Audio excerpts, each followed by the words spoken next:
All right. So, hi, everybody. I am Julie Huck with the Ed Huck team and my new platform, Agent of Change. And I have a very special guest here today, Brian Salem with the Salem team and eXp Realty.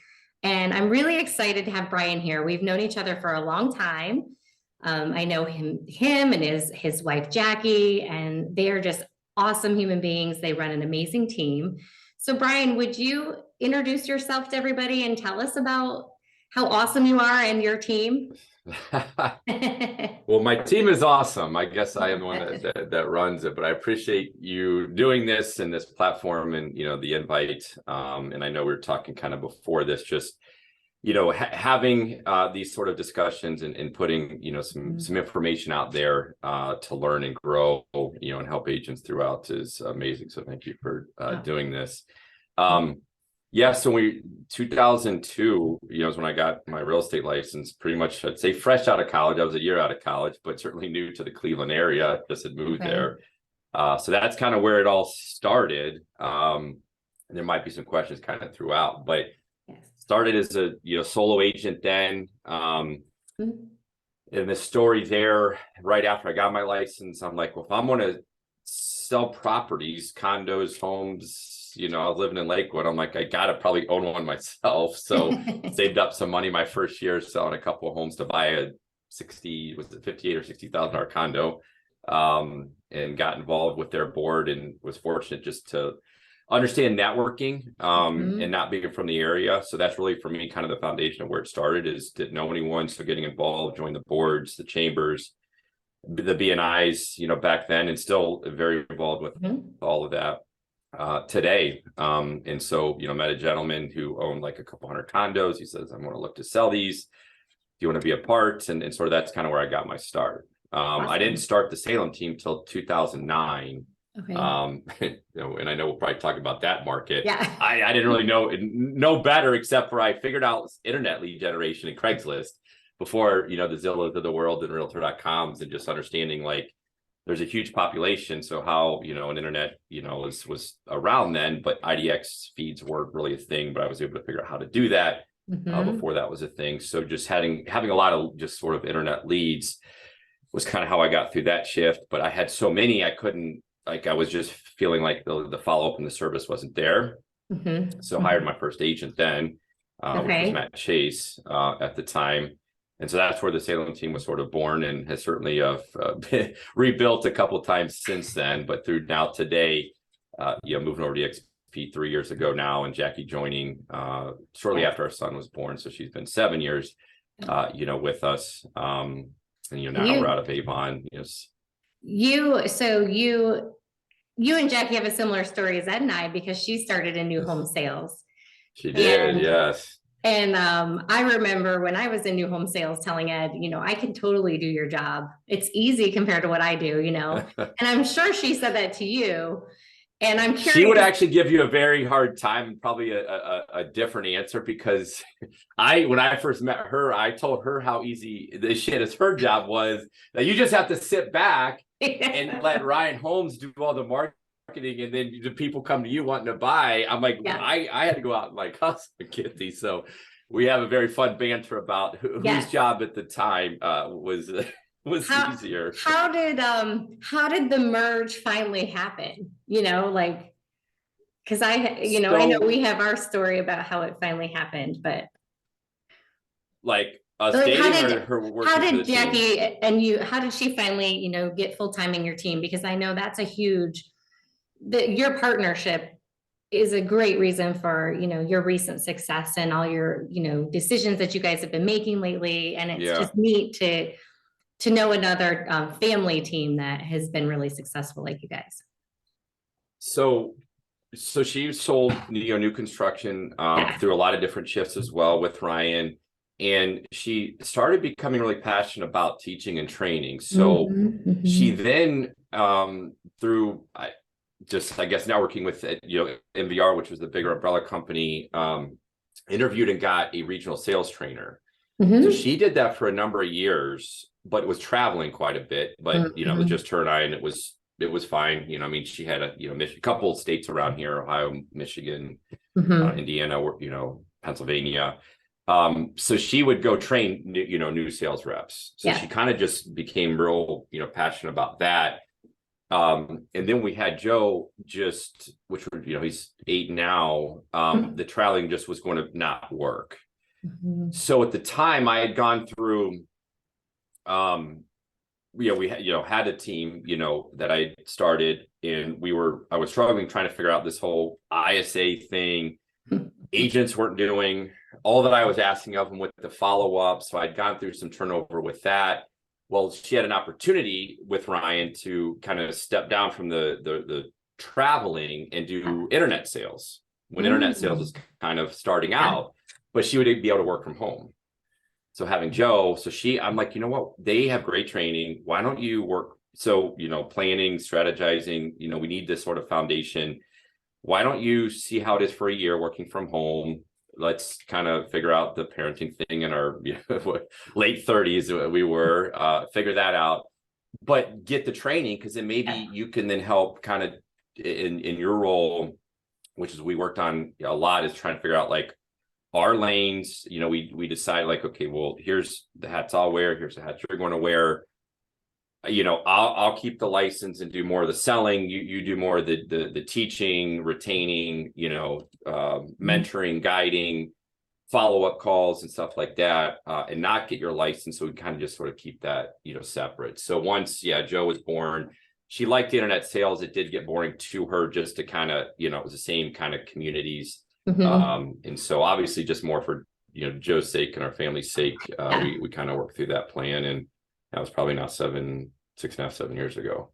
Yeah. It's So awesome. I love it. yeah. Well, I'll have to talk to Jackie next and get more of the See story. see her side of it. That is really cool. And I Yeah. know, so I know what the reason I really wanted to talk to you is because you've had your license, you've been a real estate agent in this industry for over 20 years, right? So you said you got licensed Yeah. in 2002. April. So, So I got my continuing ed coming up here. I better get no. on that. It's due like in a month. Thanks for I know, reminding I'm me. so good. I'm always confused about that. It's only been how many years? So Oh gosh. you've been through, you know, we're using the word shift, right? And I know a lot of people are like, Mhm. hey, that word is kind of starting to become, I mean, just a normal word, and it doesn't mean a lot to people. So I want to just explain to people, like, what does the word shift mean? And what different markets have you been through that looked like shifting markets? Yeah, that is interesting, because I feel like it's more, you know, media driven than anything. Obviously there's a lot of truths to markets. I think it's just it's just different markets. You know, is more people selling? Are more people buying? Are Hmm? they doing it equally? Is the inventory up? Is the inventory down? And it's more about how to sort of like, you know, like change your mindset, your actions, you know, your prospecting, to just sort of follow that Mhm. market. I mean, shift is kind of, to me, a little bit more extreme, you know, and then of course it's more localized. So, Mhm. you know, seeing back, you know, in 2002, you know, just being new, I didn't know anything. You know, I read a lot of books, but I certainly was more, I think, ignorant to just like more of maybe the real estate market. I just wanted to meet people, tell them what I did, Yeah. and sell them a place, you know, Right. whatever it was.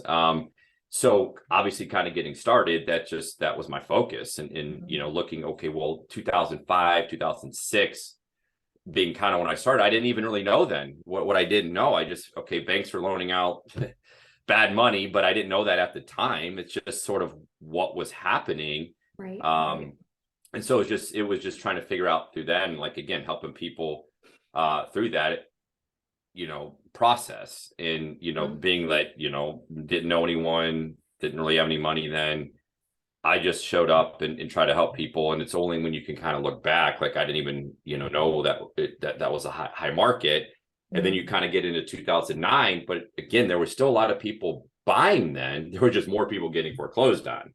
Right. Right. So I And decided, that I did not want to get into the REO, foreclosure business. I felt it was going to be short term. I'm like, there's no way this is going to last. Right. So I really wanted to keep true to why I started and helping people and kind of building that sort of foundation that, if I can get them at the beginning, they're young, I'm young, I could try to, provide great service and kind of be there throughout their lifespan and my lifespan of being able to help them as they grow, as they evolve, as life changes, as they have families or wherever that took them to sort of be there, be that resource and kind of be that connector. So again, in the '09 market, that's when trying to connect with people through the internet is how I just got through that. So again, I didn't really know that we were in like a bad market per se. It's like, well, shit, your home's worth $100,000. You got to write a $50,000 check. It just is what it is. Like it, and so getting through that was by building a team is how I really probably, was able to kind of thrive through that. Because other agents did not know what they were doing. And that's when I started the team in 2009, when, again, you kind of look back and I think the word, shift in today's market, it's like anything in sort of business. I mean, things go up, things go down. I mean, things go sideways. And if you kind of know where it's headed, but yet you still are rooted in like really good foundational things about your clients and your network, and you don't forget that, it doesn't really matter, what's going on. It's just a different conversation. Okay, the rates are not 4% or whatever, they're not 3%. Why are you wanting to sell? If you don't have to sell, fine, don't sell right now. Then we just, go to the next and have the so I think it's just a different kind of conversation. But the media, obviously it's trying to really stay clear of that because everyone has different needs in life, and things just change. People have jobs that change, schools that change, kids that, grow, and, maybe they get into sports and they just want to be in different neighborhoods and stuff like that. So, this current kind of market, it's certainly more unprecedented because we're in Cleveland, right? I mean, everyone thought, for a long time, which was true, like, it's cheap in Cleveland. Like, our home prices were just cheap. So we had to hustle like just that extra, 2 or 3 times the most markets. But, Cleveland's done a great job, and they've kind of caught up. And it's gotten, more expensive, to live here. So again, it's just kind of a different conversation, depending on if you're looking to buy, sell, or both. Well, I love what you said. So your definition of a shift, because we're hearing this word and we've heard it for a while, is just changing conversations. It's like any business, the business goes up, the business has cycles. We go from a buyer's market to a seller's market to a neutral market. Or the interest rates change, they go up, they go down. It's never going to stop. And so our market's always shifting. And it sounds like, I really, really love what you said, that you had a foundation. And the best part is, and I think that's kind of how I started too. I started in '09 during the recession, Great time now. It was a perfect time. See, why did you do that? You didn't know what you didn't know then. I mean, you wanted to get in then for your own reasons, and there was still, homes being sold and homes being bought, and that's right. And they may have been not the prettiest, and they were cheap, but they were still being bought and sold, as people maybe in banks certainly didn't help that period, but you just did what you had to do. And I think that's the difference is if you're constantly, like you said, you were rooted in the beginning, you knew, I've got to figure out this market. I've got to meet people. So I'm going to network. I'm going to join boards. I'm going to build my database and meet as many people as I can, because whether you knew it or not back then, your intuition said, the more people I know, the more houses I'm going to sell, right? Which is kind of the law of real estate. You do really need to know a lot of people, and that will eventually, in turn, if you're knowledgeable and trustworthy and you're keeping in touch with people, turn into business. But then you also said that you stayed rooted, even as things changed. You never forgot why you got into the business, even though you adjusted to the market. You picked up on the internet leads, which is super cool because nobody was doing it back then. You got ahead of the game. You found something that was working and you utilized it for your business. And again, that changed too, right? That went up and down and out. Yeah. So as now you were changing, what's that? now internet leads are expensive. It was pennies along, and now it's and that's the expensive. thing, But because now we're looking at internet leads and we rode them for so long, right? I mean, and now it's like, hey, what's the best way to find people who need to buy, sell, or invest in real estate? And what would you say to that, Brian? what's the question? What is the The best best way to way find? to find people who need to buy, sell, or invest in real estate? Well, certainly you got to start with your inner circle and then your past clients, and then, have that as your foundation. And then obviously if you have goals that you need to add different pillars, like we like to call them, Mhm. maybe it is a for sale by owner expired pillar, obviously it could be internet lead, which I know is a lot more broad and a lot more Right. expensive. But the root of that, and I think what a lot of agents, they make it more transactional, right? And not relationship. And they based in, they chase that paycheck. I know, having known you and Ed for a long time, one thing I know to be true, is we're, both share the same passion about like the client experience, right? In that relationship. And at least striving to just make it the best, Right. with nothing more than we just, obviously when somebody comes to you and the responsibility that you have for them, and looking around when I was then and even now, like our industry just was not doing the best job, and so, early on for me, it was just, okay, you just should show up and you'll be better than half. But now it just means a lot, more. The meaning of that, of showing up, is a lot different now. Mm. But when you kind of keep that relationship, and be true and genuine with that relationship, like, that to me is the foundation of how you find people looking to buy yourself, because they know people as well that you don't. So absolutely. And so going back to, and when you're looking back, and it is fun to look back over the years, isn't it? Because it is quite a roller coaster ride. And I always say this industry is the most challenging, most intense, most difficult industry you'll ever be in, but the best industry. I mean, we never want to do anything else, because it's also so much fun and so rewarding. And there's so much joy that comes from being able to build those relationships and help clients. So there's a lot that goes into it. Looking back on your career, one of the things that I'm talking about here is, how do you not just survive a changing market? How do you really thrive? Like, when you look at it, what, in addition to staying with your foundation, what other advice would you give to agents going through different shifting markets to thrive? So I'd probably give a two-part answer to that. And the first, and I think the biggest, is they really have to understand like their purpose, passion, and why, and revisit that every year, at least every year. I think when they don't do that, or, they just kind of have like, oh, I want to make money, or I want to help my family, like that's not, you got to go a couple, layers deep. And, I think a lot of agents just sort of miss the boat on really understanding why they're doing what they're doing, why they want to give back, why they do want to help, why, so I think understanding like those purpose, passion, and whys, and really understanding what that is, whether you're a visual person and want to write it down, have that sort of just internal dialogue, what, looks different for everybody. But I think when you can really tap into that, that's how you not only just get through and survive, but really understanding that will, and again, put trust in that process, will get you to that next level of thriving.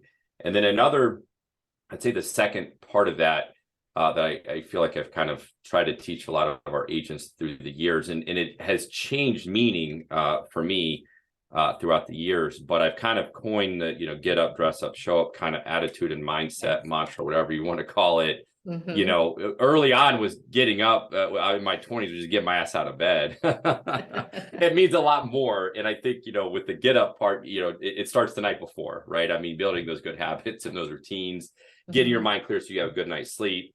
So then obviously you can get up in the morning with, obviously just ready to, tackle the day. The dress up, I think, just going to a private school and understanding that, again, we're professionals. Like we have a huge responsibility, not just financially, but I mean, emotionally, like mentally with folks. Like, you're a professional, like, and not act like it and dress like it, That's right. And so when you just, and that's where that sort of dress up came from. Now, I used to be a shirt and tie, I think mock turtleneck back in the day. I know I've scaled it back a little bit, because if you wear a tie now, people stare at you weird, but I at least still try to, every day, again, you just never know. But when you have, again, some habits, routines, scheduling, you get up, dress up like you're going to your job, your career, your profession is what I like to say.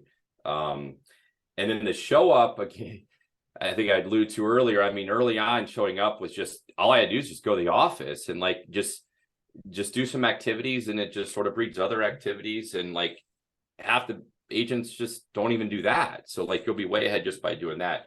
Now I look at it more, it's with a purpose and intention, and being like fully present, which took me a long time to figure out how the hell to do that. And it's still a work in progress, but you're really trying to be fully present for yourself, your clients, whatever, you're doing at that time, which is where a lot of the kind of wellness has come from, trying to not be so distracted when you're with a client, not be on your phone, when you're with your family, not being like thinking of 20 things, which as an agent's very hard to do. But when you are negotiating that deal, showing that home, going to the closing, like just being fully present and showing up for them like the best you can. I love That would that. be the two. I get up, dress up, advice. and show up is amazing, because we share the I don't same even know how I philosophy. came up with that. I think that's it's my phenomenal. Peloton name now, but I think someone asked me a long time ago, and I just sort of like, this is just the three main things I do every day, so. Well, and I will say 100% stuck with me. 100% is, building those habits. And sadly, it's taken us years and years to get to the point where we really had to say, and I'm a huge believer in a holistic life, like we can't put work in one bucket, home in another bucket, health in one, like it all goes together. If you're not the lifestyle, it's all intertwined. It's completely intertwined. If you are just 100% in your work and you're not taking care of your health, and you're not sleeping well, you're not eating well, your relationships are suffering because you're 100% just preoccupied with your clients and your job. I mean, we've all been there. And I know, Brian, you and Took me a long time to get through that. Yeah. Because it's all you do, it's all you want to do, it's all I mean, but that's where I think, you got to go through those things. I think some of those pains and stuff like that, because I think a lot of the newer generational agents, calling them out, like they don't have that sort of discipline or maybe that work ethic. So it's like the opposite. Okay, yeah, I mean, they are into the wellness, healthy eating, that's fine, but you still got to do some work. You got to show up. You still got to show up to that piece of it. And again, it's, there was something I learned too a couple of years ago, that you're always, I think people too have a common misunderstanding about like trying to find balance. And so I fought so hard about trying to understand, well, how do I find balance? And you can never do that. You have to create it yourself. And that looks different for everybody. But if you don't create it, you're not going to find it. And you will, either work your ass off to see no results, or you will see the results, but then everything else around you, including yourself, will sort of suffer as a result. Yeah. I mean, and that's excellent advice. So how, can you tell us a little bit about your habits and your routines and some of the things that you do to find your balance in your life? Because you did say it took you years to learn. So maybe we can share some of your tips. And I'd love to know what does Brian Salem's behind the scene life look like? Pretty organized for the most part.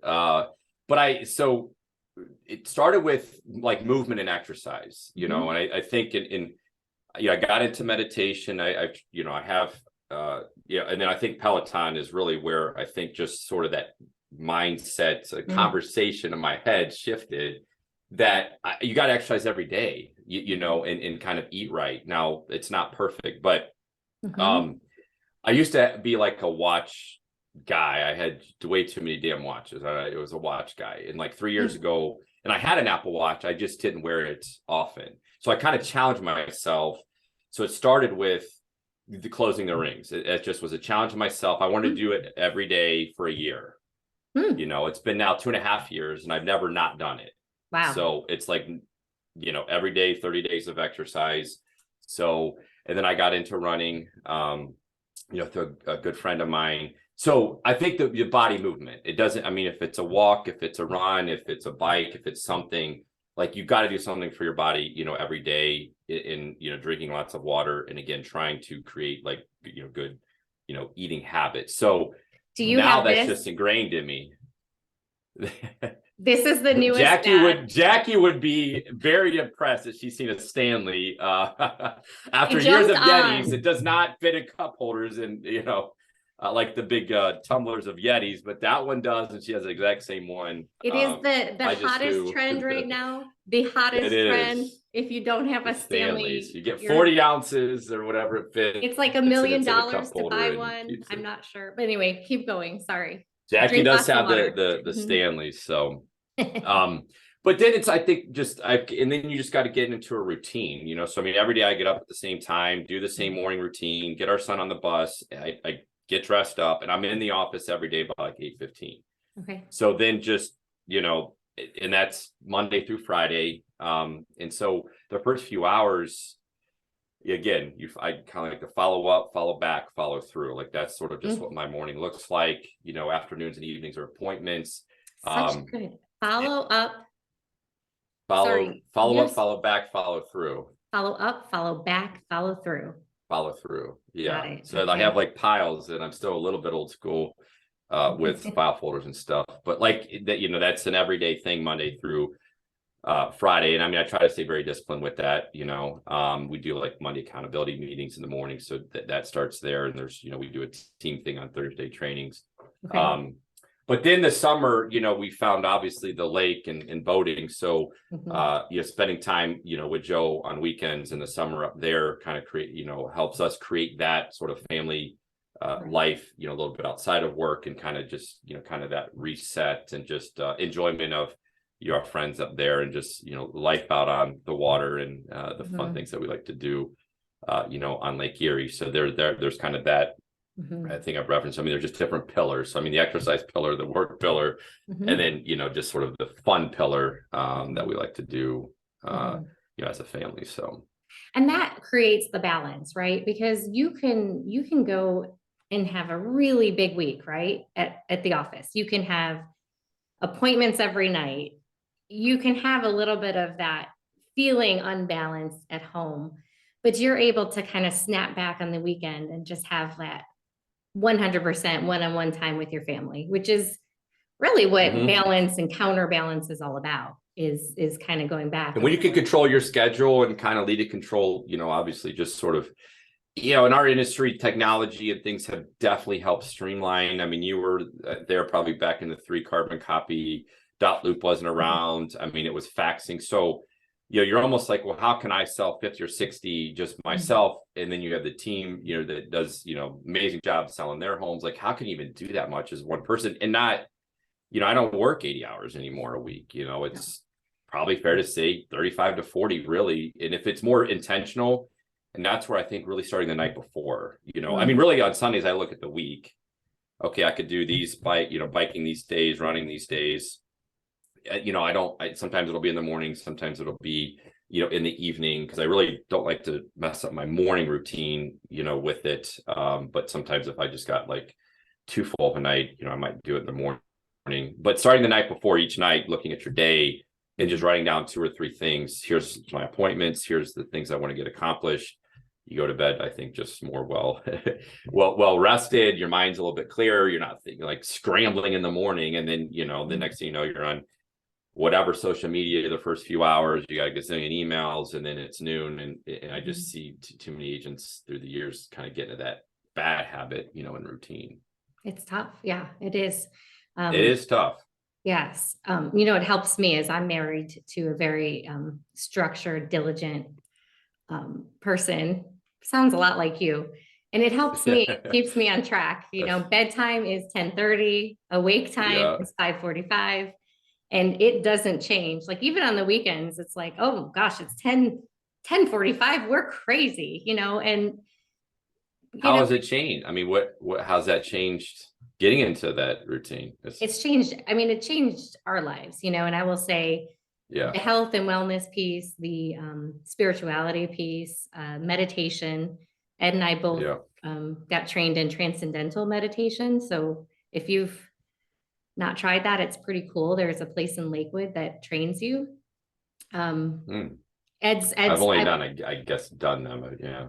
It's pretty cool. It's a little bit different than just a guided meditation. I'm not perfect at that, exercise, getting that in play, and the nutrition, right? Ed said the last thing for us is sugar. I'm like, slow down. Let's not get rid of all of it. Let's just calm ourselves down here. We can't be perfect, right? But anyways, I mean, I think it's such a big part in not just, and this is really my passion, Brian, and I love what you said about, finding your why, really understand your reason for doing this. Because at the end of the day, if you're not intentional, you don't know why you're doing this or what for, you're not going to enjoy it much. And this is an industry that, and it's going to be transactional, and you will be out of the business. You will be stressed out, and you probably will maybe survive, but you're definitely not going to thrive. But it's not going to be that full circle life that, I mean, we all get one that but it's very hard to get through that. I mean, and I think, having these kind of conversations and getting that content out, I mean, a lot of agents do struggle with that. And how do they, and trying to figure that out. And we all did ourselves, right? And it took failing, it took mistakes, it took struggles.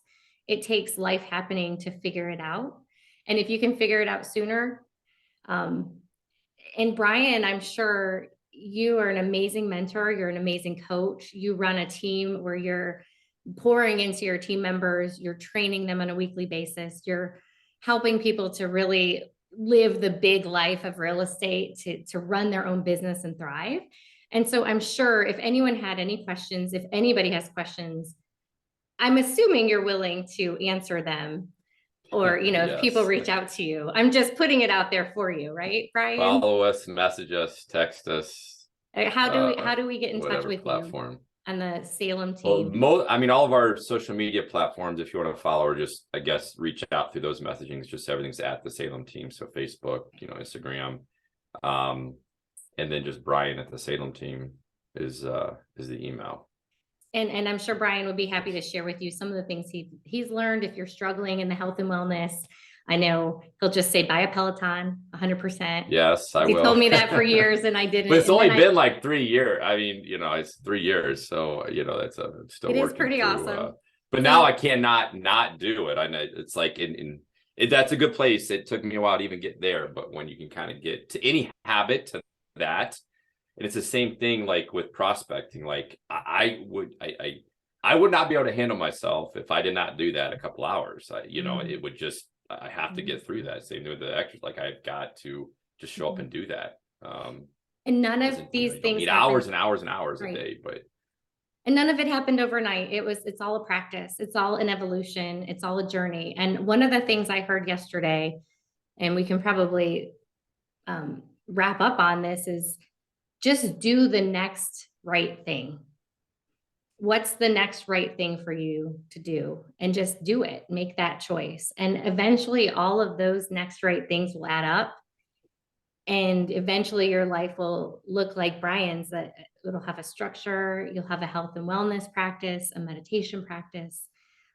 He shows up at his office at 8:15, dressed up as a professional, which, that's pretty impressive. And it's something that I think if you can do that, gosh, you're get ahead of any shifting market for sure. So, Brian, I know you need to get back to your schedule, and I appreciate your time. It's been so much fun talking to you. And hopefully everyone enjoyed it as well. So thanks, Brian. Thank you. All right. Have an awesome day. We'll talk to you soon. All right. All right. Bye-bye. Bye.